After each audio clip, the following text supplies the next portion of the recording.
On August 24, 2023, Japan commenced the release of tons of radioactive water into the Pacific Ocean, a decision made by the management of the Fukushima Daiichi nuclear power plant, where a catastrophic accident occurred in 2011. After that disaster, more than 1 million tons of contaminated water accumulated at the site.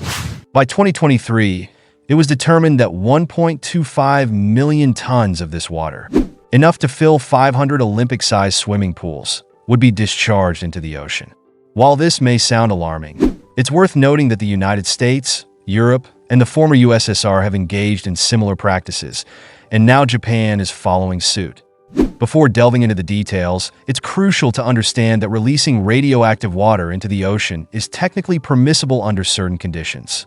However, there are important nuances to consider. In 1993, a global agreement prohibited countries from dumping high-level radioactive waste into the seas, but low-level radioactive materials were still allowed to be released in controlled quantities. Tritium, a radioactive isotope of hydrogen, is one of these materials.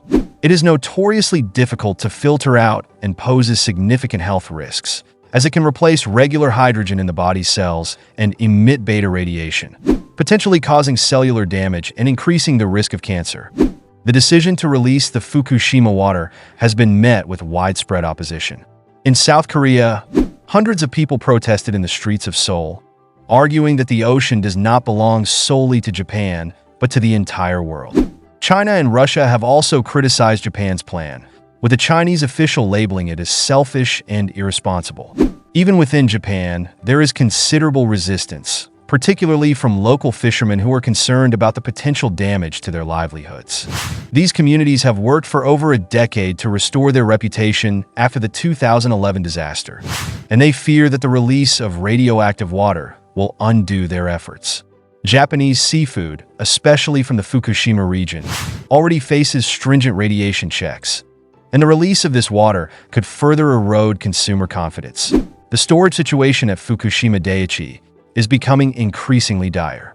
The tanks holding the contaminated water are nearly full, exacerbated by rainwater continually seeping in. If the water is not released in a controlled manner, it could eventually spill out uncontrollably, posing an even greater risk.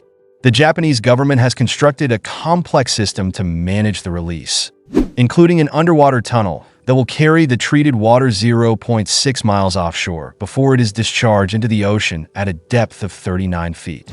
The water will be mixed with seawater to dilute the tritium concentration, and the release will be gradual and closely monitored. Critics, however, are concerned about the potential spread of radioactive materials through ocean currents and marine life. Studies have shown that radionuclides from Fukushima have previously reached distant shores, such as the coast of San Diego, within 6 months of the 2011 disaster.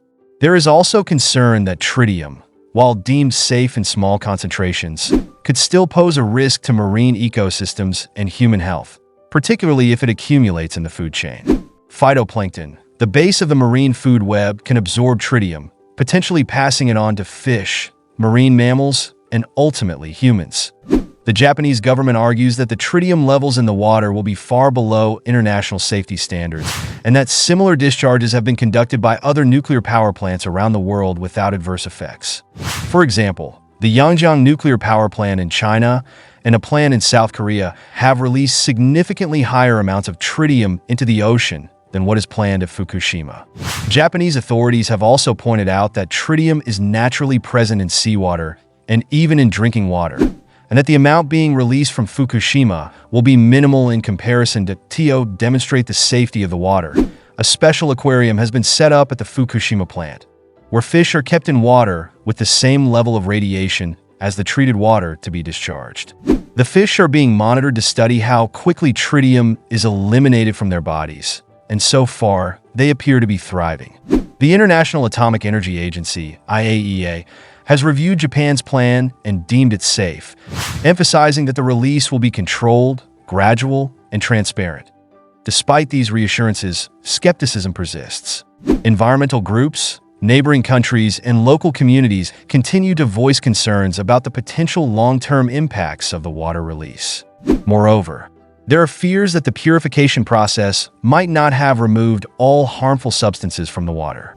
In May 2023, for instance, radioactive cesium levels in fish near Fukushima were found to be 180 times higher than Japan's safety limits, raising suspicions of possible leaks from the storage tanks.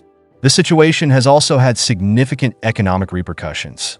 After Japan began the water release, China imposed an immediate ban on all Japanese seafood imports, a major blow to Japan's fishing industry. In August 2023 alone, seafood exports from Japan to China dropped by 67% compared to the same period the previous year. This development has intensified the concerns of Japanese fishermen, who fear that the loss of key markets like China could be devastating for their industry. In summary, while Japan's release of radioactive water from Fukushima has been approved by international regulators and is being conducted under strict safety measures, it remains a highly controversial issue. The decision has sparked protests, economic fallout, and ongoing debates about the potential environmental and health impacts. The world will be watching closely as Japan continues with its plan, and only time will tell whether these concerns are justified.